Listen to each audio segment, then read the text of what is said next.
all the LPL teams will face each other twice, and we've almost completed one rotation, so now is the time to show up. Well, we'll see whether they can. We are going to get into the picks and bans, though, ladies and gentlemen. We'll see what is going to be coming out first. And look, these bans that you can see, the last bans for both of these sides, looking very standard for the current patch. We'll see whether anything is going to change now that we are over on 5.11. And whether Caitlyn's going to be picked up. I mean, I really like the new Caitlyn. You have a little bit of a different idea, but Fizz is going to be the first one banned away, and LGD able to answer now with their choice. And I like the Fizz ban. Fizz has been seeing so much effect there from the top lane. Really curious that Vici is banning it from blue side just because Dandy has been able to perform on that champion. Tells me that they're possibly looking a different direction like Hecarim. Yeah, it could be the Hecarim. Has escaped the ban list thus far as Kalista and the Ryze are going to hit the bench as the second round. Of course, TBQ taking away Gragas from World 6. Of course, World 6 actually playing, you know, a whole lot of different champions. Has been the Rek'Sai there as well. His Gragas is definitely his best, though. Oh, yeah. But look, we'll see whether it is going to hamstring him enough.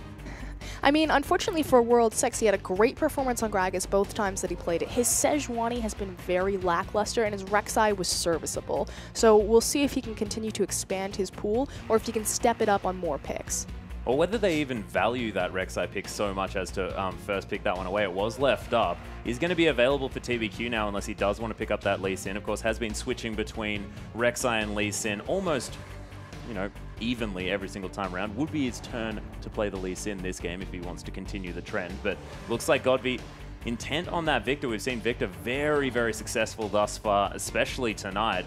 And Alistair was the last ban away, ladies and gentlemen, so not going to see the cow pulling off gigantic 4-man pulverizers. And I like the Rek'Sai pickup here for TB. This is a very standard rotation from both sides. We talked about and touched on how Dandy would look towards that Hecarim, how Vici have found a ton of success on having him on that champion. It is something that he's comfortable on because, again, Hecarim was a jungler at one point, and Dandy has already showed fantastic results on this champion. On the other side, not surprised to see Rek'Sai picked up in first rotation because Gragas is banned away and because World 6 doesn't have the greatest track record on Sejuani. We'll see if he goes for Sejuani, especially because her matchup early game against Rek'Sai is very questionable, or if maybe he'll look a different direction. And you already covered the Victor. That has had fantastic results, not just in LPL, but globally. Yeah, now that Victor, of course, enabled once again, see whether he does continue to have such a fantastic effect in the hands of Godby as well. A very, very frightening situation. But the bottom lane now locked in for Vici Gaming. The Tristana Thresh down there. And with Siva and Kalista locked away, and Urgot, of course, falling out of favor just a little bit, interesting to see that Tristana picked up. Yeah, and it might also be just a denial from Imp. He played Tristana last time. I'm not going to say a huge Tristana player. I mean, obviously it's in his repertoire, and he does fantastic with it. So I kind of feel like it's almost a denial away from him, but now, of course, hovering that Caitlyn that we saw SMLZ pick up. Yeah, and looks like Vici will probably be hunting for a lane swap at this stage. The Janna Caitlyn lane incredibly difficult to deal with. I was going to say some more sort of choice words there, but of course, it's just a horrible lane to be in if you're their opponent. Caitlyn has always had an oppressive 2v2. Her range is absurd. Better word. Now with the quality of life changes on her headshot and giving it penetration, I believe 50% armor penetration, she's just so much harder to deal with. She has great siege due to her range. The only problem with Caitlyn is her mid-game power trough, like most ADCs that go for the 3 rotation of the BF upgrade, the Zeal upgrade, and then the armor penetration item, typically a Last Whisper. But if she can get over that hump, the penetration on her headshot kind of gives her, I don't want to call it a steroid, but a way to deal with the Cinderhulk tank meta that has really come into favor, to burn through these picks like Hecarim, like Nunu. Yeah, slight tank busting power there, of course. That's a good way to phrase it. Doesn't necessarily like to build Blade of the Ruined King, things like that. Of course, the range of that active not quite high enough here for a Caitlyn who's able to stay relatively safe. So with sort of health stacking champions like the Nunu, like the Cinderhulk using Hecarim there in the top lane, it might be a little bit difficult for Imp to burn through them just because Caitlyn doesn't have that attack speed steroid, doesn't have that sort of extra way to get all of these auto attacks out faster. Of course, when she has 6 items, Caitlyn is a ridiculous hyper carry with all that range, but it's still going to take a long time to burn through these tanks. What I like about both these compositions now that we have them in front of them, and again, LGD Acorn taking that Maokai. On the other side, Tristana and Nunu, Thresh and Nunu picked up as final picks for Vici. They're both protect the AD carry compositions with high damage late game mid laners, Azir and Victor. But what's interesting is where they've swapped their dive potential. Both also have incredible dive in Rek'Sai and Hecarim, but it's the jungle versus the top laner, and obviously that top lane Hecarim is going to get so much more gold than the jungle Rek'Sai will be. So if you have a protect the AD composition, but you have tools like the reach of Victor, like the reach of Azir, as well as the dive potential of Hecarim, if Dandy can get going, he's going to very easily acquire much more tank stats to do better on the back line than TBQ will from the jungle. One thing I do want to mention, though, is the fact that, that Azir locked in there in the last round for Vici Gaming. Hetong, fantastic player of Azir, of course, get that pentakill. Mentioned it multiple times now. Probably didn't necessarily need to. Pentakill. But does pair up fantastically there with the Nunu. So you've got the Blood Boil on a Tristana or an Azir here. He's got so many targets that aren't going to go wrong at all if you pick up sort of that spell and chuck it on top of them. So look, it's a really, really devastating lineup, and we'll see whether they can use the zone control that a Nunu provides, because we haven't necessarily seen World 6 have a breakout performance on the Nunu just yet. Yeah, and again, it's really just the question of how big is his champion pool and where can he perform. But I think both teams got their key members on their PowerPoints, favoring to those 80 carries. Endless has stepped up, as has Imp. So now it's a question of who will rise. Well, we'll see who it is going to be. I'm very excited to see how this one goes and whether or not we are going to have lane swaps immediately. But look, let's waste no more time. Let's hop onto the Rift.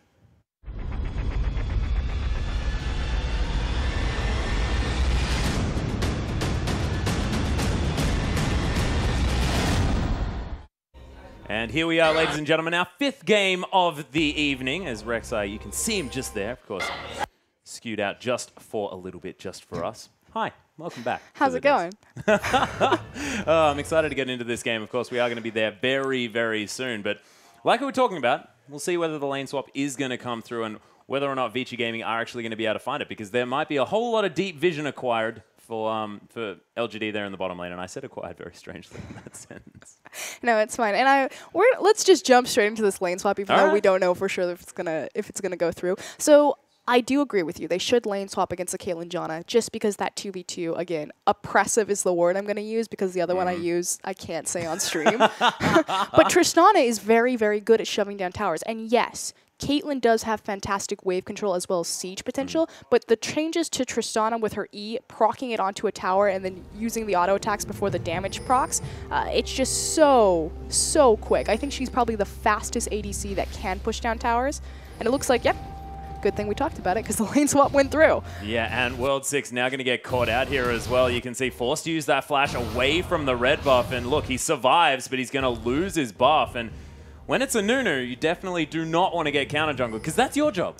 You're the one supposed to be doing that. Yeah, and it was a great read by LGD to understand that they could just walk into that side. They see the lane swap, they punish it in the only way that they know how, with the delay invade, forcing the flash out of World 6. Not that that's going to matter too much unless you're Cacao combo breaker and you're flash snowballing into mid lanes. But definitely, I mean, that's not the foot that World 6 wanted to start on. It's now going to be a question, can he recover from it and retain both of his buffs? It should be fairly easy, because he does have a numbers advantage to the top side of the map. So if he needs to draw the support while he invades the enemy jungle, that'll be fine, but we'll see. Yeah, we certainly will. And of course, it's a little bit greedy to go for your own red buff, especially when there is a lane swap in progress. You're not going to have as many members on the bottom side. Quickly. Yeah, precisely. And of course, if you're a Nunu, you generally have that ability up your sleeve. You've got Consume, you've got, of course, the Smite there as well. So a lot of sort of quick jungling power for this guy. But that's also the power of the Rek'Sai. She also very fluent and efficient at jungling quickly, has great invade potential due to the radar. I always forget what to call it. The radar tremor sense. Tremor sense is exactly the one. Invading without vision. It's so easy for Rek'Sai, as long as she's underground, can figure out where everyone is. Yeah, and of course, as long as they're moving around, you can walk right up next to someone if they're stopped without knowing that they're there. We can talk about kind of the players to watch, though, the power picks for both of these lineups. So we talked about how it's very much a protect the ADC composition on two different sides, although you do have multiple damage threats, especially if Dandy chooses to itemize into that Trinity Force, although I think the last Hecarim we saw went full defensive. Full tank, yeah. And like Spawn, I really don't agree with that. I think you definitely need a damage threat, especially when the game's going 70 minutes. It was only like a 50-minute game. But if it's that late, you should probably get a Trinity Force. You've got time. But when you think about Vici and you think about who their carries are, yes, Endless has started to show up and be that 80 carry that's really started to define himself away from Vasily. Hatong, still very hit and miss. He's not going to be that guy that takes the driver's wheel. Although, to be fair to Hatong, he shows up when he needs to. If the team is snowballed forward, he can go and grab those kills and get that quadra kill and do his job serviceably. But it's very much about Dandy and Mata. World 6 has had standout performances on pretty much Gragas, and again, kind of hit and miss on his Rek'Sai, his Sejuani. This time around on the Nunu, we'll see how he'll perform. Yeah. But Dandy is kind of the big standout. And again, he's not a top laner, but Dandy's showing that he has great judgment about engagements and making sure that he can stay in a fight as long as possible before he has to disengage. And even though Dandy's not in the jungle, somehow Mata still finds a way to team up with him. Either if it's in like a lane swap and it's like a little Gnar and a support, and here they're just like being little buddies. But because that was always my concern, is Dandy was such a huge part of everything that made Mata strong, and Mata was such a hinging part of everything that made Dandy strong. And by separating them, I mean, you lose a ton of language, lose a ton of vision control, but they seem to have made the swap pretty calmly. Yeah, they have. And look, speaking of swaps, swap is working out relatively well here for LGD. There are already ahead quite a bit of gold, able to take down the first turret in the bottom lane there very quickly, and they've switched back to a 2v2 laning situation. TBQ may have found Dandy here as well as the Twisted Advance comes in. Nice use of the sapling. Will have the extra slow onto Dandy. He's super low. They're flashing forward, and TBQ is going to pick up the kill, and that's first blood.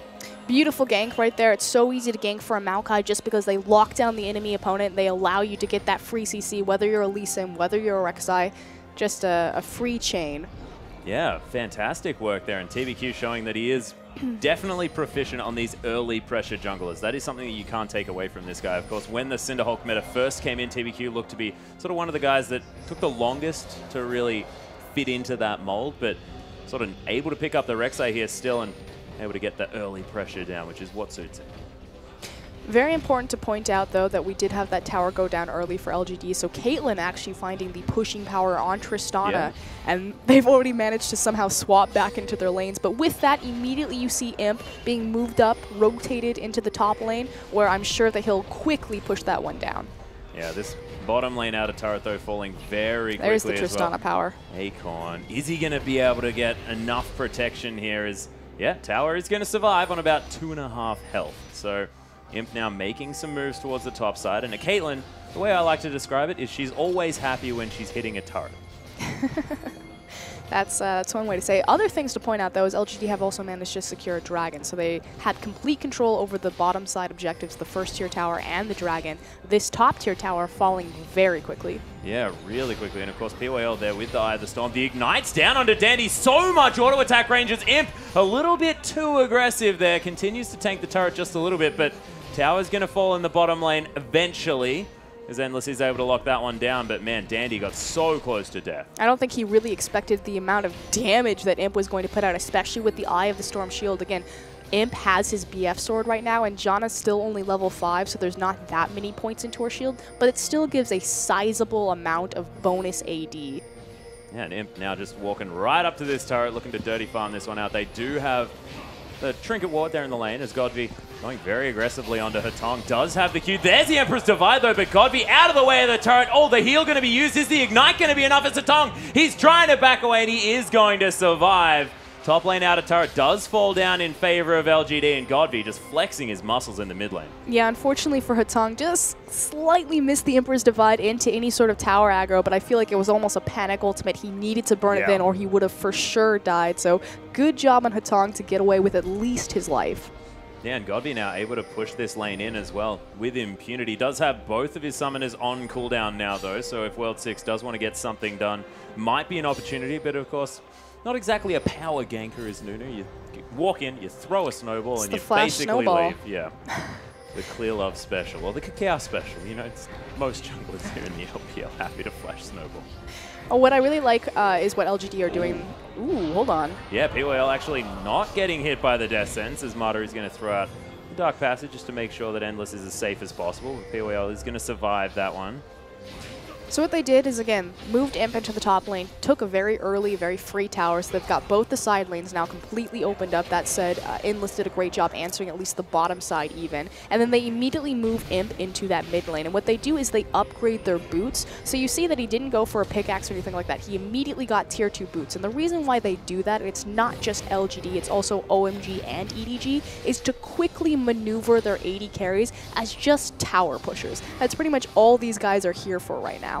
Yeah, and there's also the fact that these Berserker's Greaves one of the most efficient items in the game if you want to get that attack speed. So you may as well pick it up. And exactly what you said. So much more rotational power, but also so much more tower pressure with that extra attack speed. You just want to be standing in front of a tower shooting it, you may as well have sweet boots. And with these boots, I mean, this effectively allows Imp to quickly rotate to that side tier tower to pick up all that free farm, and suddenly he's opened up a sizable CS discrepancy against Endless. Yeah, well, look, we'll see whether they can continue this one because, of course, Caitlyn, very, very strong in the early game, but is reaching that point where she is going to drop off in power until she gets probably those 3 items in the Last Whisper, Static Shiv, and the Infinity Edge, unless he decides to go for that Phantom Dance for just a little bit more single target damage. Does make a little bit of sense here, as the interesting ultimate can be used onto Endless there just to convince him to leave the lane, but I have a feeling he was probably aiming to anyway. Yeah, I mean, it's not too uncommon to see Caitlyn's burn those ultimates as soon as they're up on cooldown. It's a poke tool, I like to think. I mean, effectively, it's not going to have much team fight power just because it's so improper to sit there for, you know, the 2-second channel time during a massive 5v5. Hold on, I got to line up the shot. There's a Maokai on top of my head, but I do have to line this one up. Of course, it would have been a Hecarim in that instance, but, you know, I was just having an example there as Vici going to at Good least, explanation. Yeah, they're going to watch the Scuttle Crab fall down as LGD lock that one in, and Dragon is being considered here by both lineups, just making sure they get as much vision down as possible. But 11 minutes into the game, LGD, of course, taking a very early Dragon. I apologize, ladies and gentlemen. So utilizing the lane swap, picking up the early Dragon does make a lot of sense. But Vici now is sort of the inside track on this inner turret, and Endless, he's got an explosive shot on it. That's going to be doing a lot of damage here, as the Prey Seeker is enough to get them out of here. But look at that. That tower's almost dead. I mean, frankly, LGD, like you said, just out of position right there. They couldn't look for a flank because Imp had already committed his pressure to the bottom lane, and they didn't want to go in at a numbers disadvantage. So good damage down on that tower, and LGD have 0 answers. Well, the thing is, they've got good damage down on the tower now in the mid lane, but now Vici, with no control of their side waves, do have to send a member both top and bottom lane, which means the second Dragon going to go over to LGD, unless a steal can come in. World 6, he manages to get it, takes the Dark Passage out, makes it look easy. Beautiful to note how he did it mechanically, so take note, new players, because Consume has an animation on it and Smite is instant in the damage that it releases, you consume first and then make sure that it's your Smite that is getting the final hit on the Dragon. So textbook perfect. Yeah, definitely textbook. And we questioned whether World 6 was going to have a fantastic Nunu performance, already making the plays happen. And it's difficult to make plays on Nunu because he's not necessarily the most mechanically intense champion. So able to make sure that he locks down that Dragon for Vici. And that could be a big deal because, of course, this LGD lineup probably pretty happy to pick up these objectives one after the other, try and threaten that 5th Dragon, and it's just not going to be an option here. I feel like they're also going to lose their mid-tier tower here. Yep, there they go. Oh, close. Is that? No, Eye of the Storm going to be enough to protect the tower. But look, at this point, that's it's just a matter of time. Yeah, 30 health. I have a feeling, yeah, it's a whisper. Something like that. You can just tell him some bad news and he's going to fall over. It's really also important, kind of touching back onto the Dragon point, just because LGD, they're one of the better teams in managing their side waves. Typically on the back of Acorn or Godvi, especially when he's on a mobile champion like LeBlanc, you'll always see him in the side lanes. There's the stiff breeze. Bad news. And Acorn had, I mean, we talked about, you know, they sacrificed so much health on their tower because they were caught out of position. Because Acorn was in a side lane, creating a pressure point to set up for the Dragon, to draw Vici to respond to it, so they had a numbers advantage around the pit. So making the steal there is actually really good and just completely resetting all of the pressure and all of that 2-minute time that LGD had spent setting that up. Yeah, and it does speak to LGD's ability to set up these plays, and of course LGD were sort of struggling as far as making sure that this, I guess, strategic play was all in order, because LGD looked like they were floundering just a little bit in a lot of their losses, so I guess that's good news. The fact that it didn't work, horrible news, but look, there might be a definitely something to talk about in the future here for LGD if they can manage to make it work next time without a pesky Nunu running in and eating all of their hard work. I love the flashy Nunu. Yep. Oh, Mata. going to get caught by the box here as well as Hatong just headbutts him, forced to use the flash, but there's the onslaught of Shadows. LGD, they've grouped up as 4 though, and a lot of ultimates on cooldown now for Vici. Is LGD are just going to escape with just a flash used? Well, unfortunately, LGD aren't in any position to really answer all of the cooldowns that had been burned, because you are correct. That was 2 ultimates burned effectively for a tree that they didn't get, but power still in Vici's hands. They're just going to quickly rotate and clean up these waves, whereas LGD, they were coming out of base, so there's nothing that they can do to answer. Yeah, not really. There is a bit of pressure there on the top side of the map. Of course, Acorn is going to be able to quell that. Oh, look. Just fine. Godv and Acorn in the side lanes. It's the 1-2-1 with the jungling PYL happening right now. I was really curious if he was going to do this on Victor. Again, this is, it's not just Godv. Rookie does this as well, as does Cool, especially because OMG are playing a very rotation-focused game. Hopefully we'll get to see it later in the night. But I was really curious if Godv was going to respond to the side waves at all on such an immobile champion like Victor, as opposed to his LeBlanc. But that's what they're doing. They're keeping Imp and PYL in the mid lane to apply pressure there, and sending Godv to just be a distraction, really, and look for assassination potential.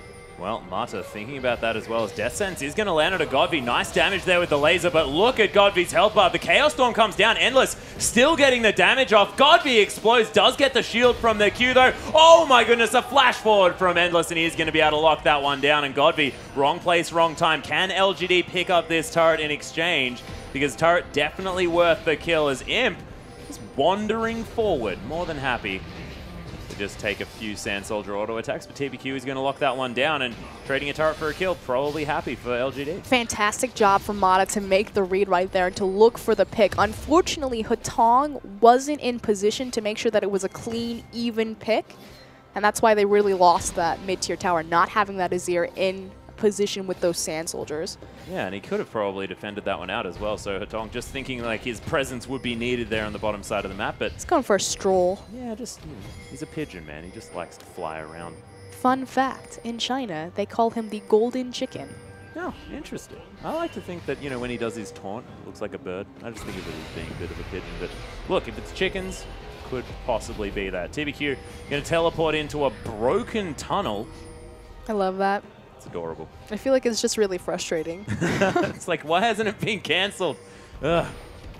And it's frightening too because the noise overtakes their headset. That's exactly right. So I want to see a team use that as like a strategic measure.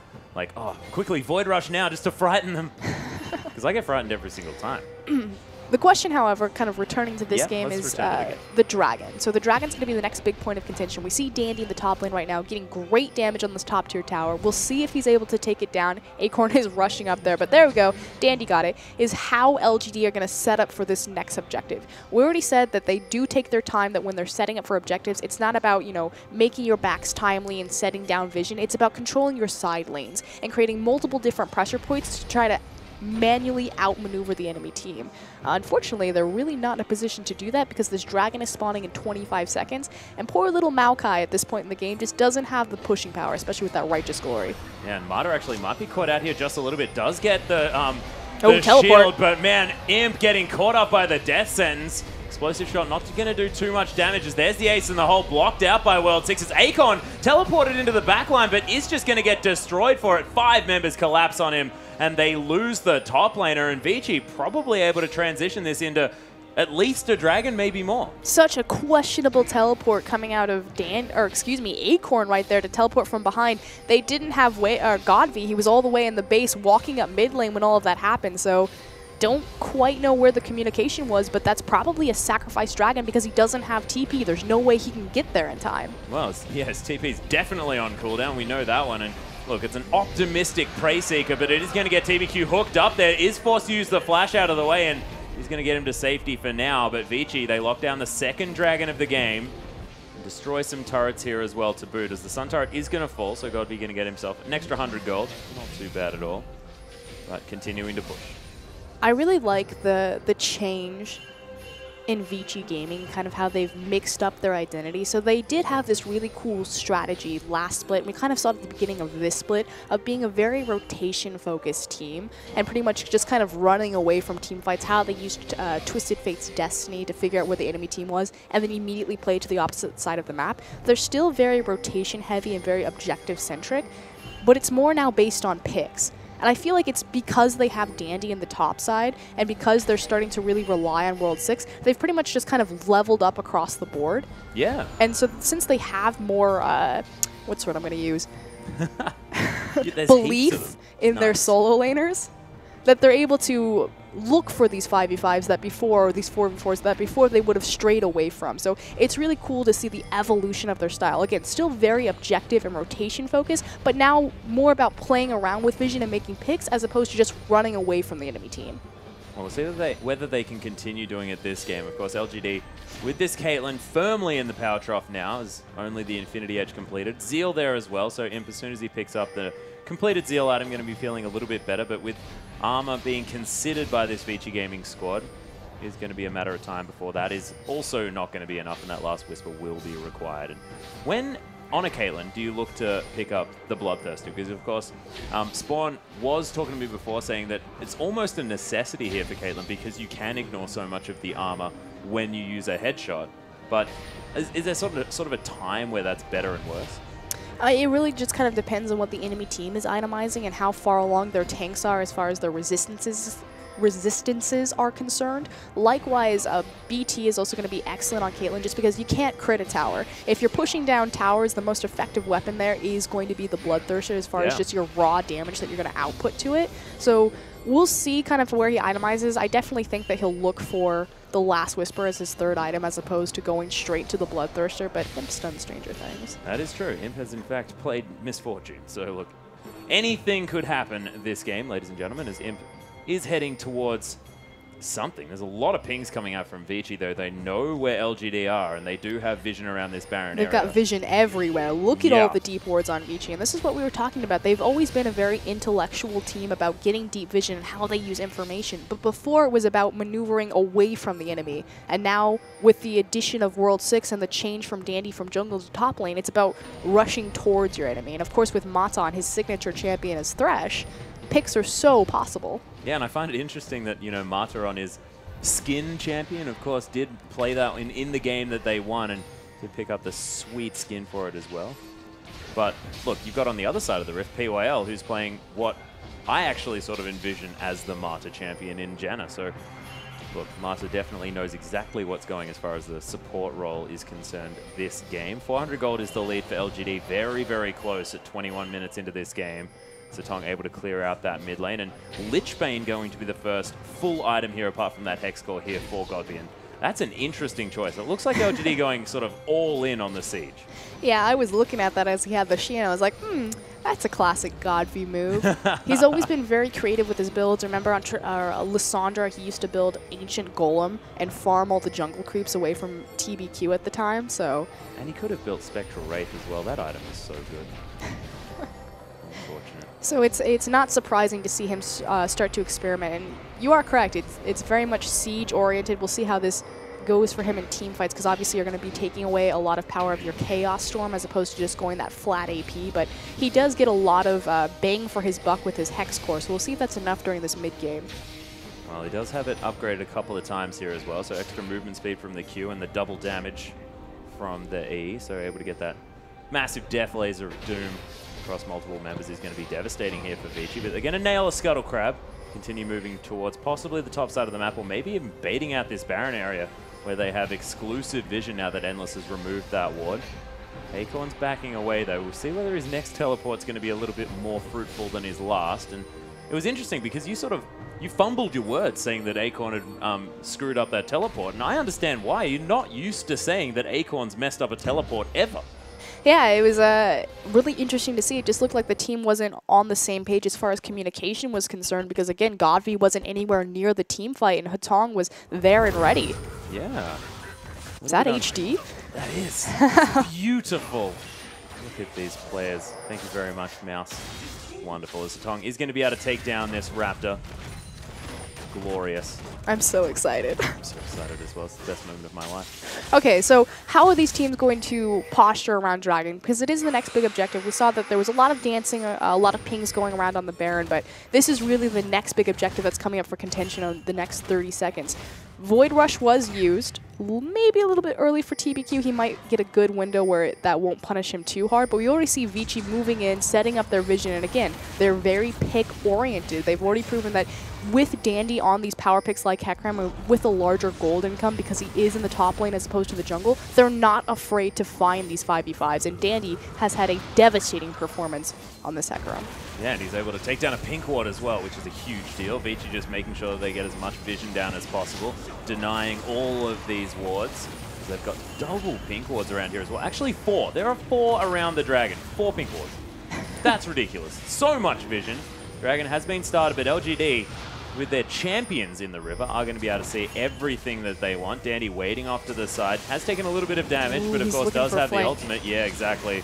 There's the AoE damage from the Dragon. Actually still doing decent damage to LGD. They are getting very, very low. The flash ward from World 6, but he doesn't get it this time. Dandy finding his way into this fight. Look at the box in a fantastic position. Imp gets destroyed by Dandy, who's now just skirmishing, sabering everyone. And Hetong with so much consistent damage in this team fight. Dandy soaking up everything. The gravity field's good, but LGD definitely on the run as POL and Acorn on the wrong side of the map. They're going to be able to back away, though. This is ridiculous. Vici don't get the Dragon, but they do get the fight, and it will easily transition into a mid-tier tower, although there are pings going down on Baron right now. And what a fantastic flank from Dandy from behind, effectively pushing them into all of Hetong's easy as 0 damage. And Hetong actually going to walk over a Yordle snap trap, so going to give away the fact that Vici were hanging around this Baron area.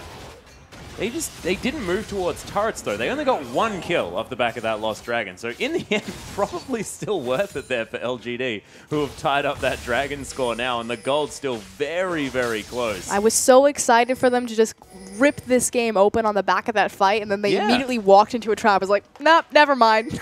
It's sort of like, yeah. It was a little bit anticlimactic there, but Vici not wanting to take too many risks. It was Hetong, wasn't it? Yeah, it was actually. So look, there's just no need to draw attention to that. He realizes that they changed the traps, right? That they're easier to see now? Yeah, well, no, it's sort of not the way. Not anymore. That's what happens when you sort of just right-click on the Baron area and then just look in the shop for what you want to buy next. I see they're having a sale. Yeah, they're having a sale. Ooh, Rabin's Death Caps? I may actually get one of those. One day. He's got his Ludens. Yeah, it does suit his Luden's Echo. Of course, matches quite nicely, especially if you transition that with the Morellonomicon, which he has picked up. Looks like that Blasting Wand will be going towards the hat, but could grab a stick if he wants to as well. The Void Staff is a decent option as his 3rd item, because there is a bit of magic. Actually, no magic resist. Don't even worry about it. Well, none at all. I just assumed that there'd be magic resist from now, but not happening, so probably wants the death. It's nice that he can really just itemize into flat AP with the power of Luden's Echo, because he does have the Nunu there, so it supplements the attack speed that maybe a build like a Nashor's Tooth would have supplied him, because obviously the more auto attacks that the Sand Soldiers get off, the more damage that Azir is going to be doing. Yeah, it's true. It's most definitely true. Of course, Nashor's Tooth's an awkward item on Azir. I actually prefer Zephyr. Pretty weird, yeah. What? Yep. Because you don't get anything from the I stand corrected. That is pretty weird. No.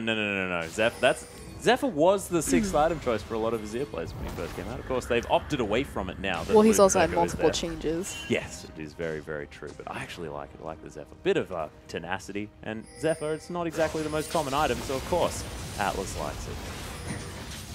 LGD do, though, have the forward push on this great gravitational field. Beautiful flanking maneuver there as Godby with a fair bit of cooldown reduction himself now that he does have that Fiendish Codex just sitting in his back looking for a pocket. flank. Yeah. Where's the teleport? There it comes. Yeah, coming from the right-hand side here is LGD trying to get around here. Marta with the box just flanking this one out as Imp able to get protected by the Monsoon there, but does get feared up. Triple flay from Marta on the backside, but it is going to be Godby getting torn apart. It's a 1-for-1 trade actually as they kill each other. Dandy still alive somehow as World 6 wandering forward. Flash out of the way of the flay actually for Acorn as he's going to survive, but Imp, he's going to fall down. Snowball there onto PYL, and it's a double kill for Hetong off the back of that fight. And Vici, they just seem to be winning the team fights. Hetong is standing in the back with Azir's long-range damage, just being untouched and murdering through LGD. And unfortunately, on the other side, Godby with his Lichbane build is not doing any damage, or the damage necessary. Oh!